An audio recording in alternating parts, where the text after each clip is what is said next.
ദുബായിൽ 2 ആഴ്ചയായി നടന്ന കാലാവസ്ഥാ ഉച്ചകോടി COP28 അവസാനിച്ചു.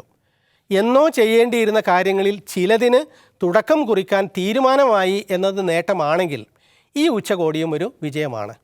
Whilst we didn't fully turn the page on the fossil fuel era in Dubai, this is clearly the beginning of the end.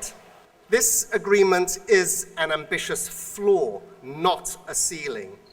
So the crucial years ahead must keep ramping up ambition and climate action.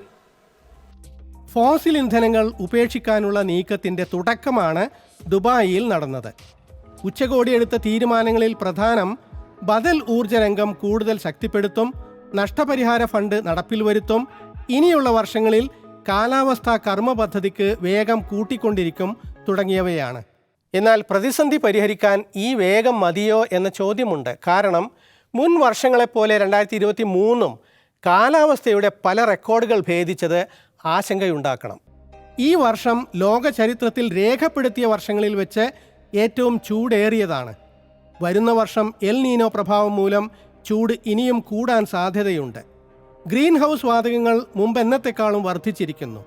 സമുദ്രജലം ഉയരുന്നതും മുമ്പില്ലാത്തത്ര. അന്തരീക്ഷ carbon dioxide ഇത്ര കൂടുന്നത് 1,40,00,000 വർഷങ്ങളിൽ ആദ്യമെന്ന് ഒരു പഠനത്തിൽ കണ്ടു. നിർണായകമായ 5 കാര്യങ്ങളിൽ ഭൂമി പിടിവിടുന്ന അവസ്ഥയിൽ. ഇക്കൊല്ലം കണ്ട കാലാവസ്ഥാ ദുരന്തങ്ങൾ അനേകം. പ്രശ്നത്തിൻ്റെ ഗുരുതരാവസ്ഥ ഉൾക്കൊണ്ട് തന്നെയാണോ ഉച്ചകോടി തീരുമാനങ്ങൾ എടുത്തത്? കാലാവസ്ഥാ ഫണ്ട്, നഷ്ടപരിഹാര കരാർ, കാർബൺ രഹിത ഇക്കോണമി തുടങ്ങി തീരുമാനങ്ങൾ കുറേയുണ്ട്. ആണവോർജ്ജമടക്കം ബദൽ ഊർജ്ജത്തിലേക്ക് നീങ്ങും. അതും കടലാസിലുണ്ടാകും. തീരുമാനങ്ങൾ നടപ്പാക്കാൻ രാജ്യങ്ങൾ ബാധ്യസ്ഥരല്ല. ധാരണ നോൺ ബൈൻഡിംഗ് ആണ് എന്നർത്ഥം. മാത്രമല്ല, അടിയന്തരമായി ചെയ്യേണ്ട കാര്യങ്ങൾ പോലും തീരുമാനഘട്ടത്തിലെത്തിയതേ ഉള്ളൂ. കൺമുന്നിലെത്തിയ പ്രതിസന്ധിക്ക് ഇത്ര മതിയോ പരിഹാരം എന്ന ചോദ്യമുണ്ട്. അന്റാർട്ടിക്കയിൽ ഐസ് ഉരുക്കം കഴിഞ്ഞ കൊല്ലം മുതൽ വർദ്ധിച്ചു. Antarctica has seen its lowest ever recorded levels of sea ice this year and last year. If the lost ice formed its own country, it would be the 10th largest in the world. What's behind it? The changing climate. Last March saw surface temperatures of close to 40 degrees Celsius more than usual. തീക്ഷ്ണ കാലാവസ്ഥകൾ, പ്രകൃതിക്ഷോഭം, ഭക്ഷ്യക്ഷാമം, ജലദൗർലഭ്യം തുടങ്ങിയ വിപത്തുകൾ പലതാണ്. മുഖ്യ വിഷയങ്ങളിൽ വേഗം പോരാ.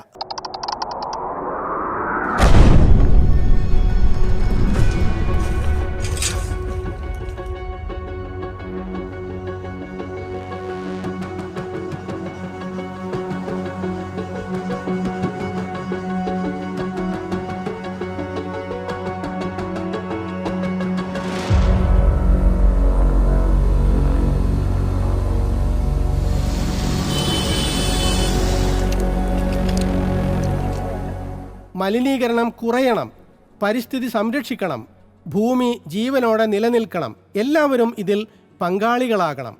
ആരോഗ്യ പരിരക്ഷ ഉറപ്പുവരുത്തണം. ഫോസിൽ ഇന്ധനം പാടെ ഉപേക്ഷിക്കണം.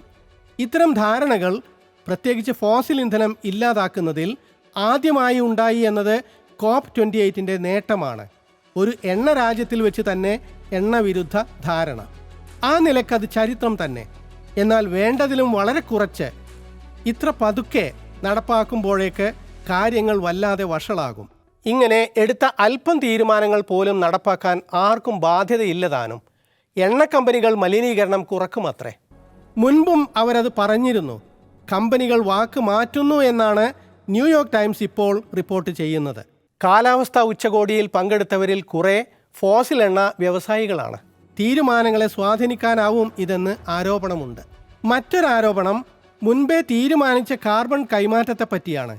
അത് തദ്ദേശീയരെ പുറത്താക്കി ഭൂമി സ്വന്തമാക്കാനുള്ള തന്ത്രമാണ് എന്ന്. കാലാവസ്ഥാ പ്രതിസന്ധിയുടെ ഇരകളായ പല രാജ്യങ്ങളും ഉച്ചകോടിയിൽ പങ്കെടുക്കാത്തതും ന്യൂനതയായി.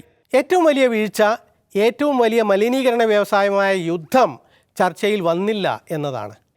ഗസ വംശഹത്യ ഒരു കാലാവസ്ഥാ ദുരന്തം കൂടിയാണെന്ന് നിരീക്ഷകർ. അവിടെ ഇസ്രായേൽ ചെയ്തു കൂട്ടിയത് നിസ്സാരമല്ല.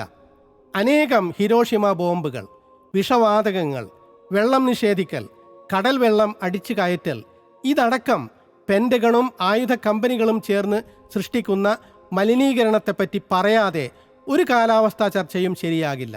കാലാവസ്ഥാ പ്രതിസന്ധി നമുക്കൊപ്പം തന്നെ ഉണ്ട്. ഇന്ത്യയിൽ, കേരളത്തിലും കാലാവസ്ഥ അതിൻ്റെ തീവ്രത തെളിയിച്ചു പല തവണ.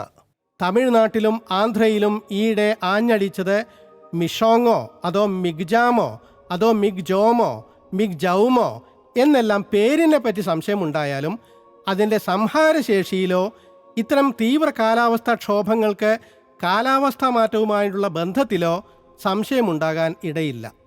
രാജ്യങ്ങൾ ഒരുമിച്ചാലേ ഈ പ്രതിസന്ധിക്ക് പരിഹാരമുള്ളൂ. COP28 ലോകത്തെ ഒന്നിപ്പിക്കുന്നതിൽ വിജയിച്ചിട്ടില്ല. അതുകൊണ്ട് തന്നെ അതിൻ്റെ തീരുമാനങ്ങൾ ശരിയായ പരിഹാരം കൊണ്ടുവരുമോ എന്ന് സംശയമാണ്. ഈ ലക്കം മീഡിയ സ്കാൻ തീരുന്നു. വിശേഷങ്ങളും ദൃശ്യങ്ങളും media@media1tv.in എന്ന വിലാസത്തിൽ അയക്കാം. പഴയ ലക്കങ്ങൾ കാണാൻ media1online.com അല്ലെങ്കിൽ facebook.com/m1mediascan സന്ദർശിക്കുക.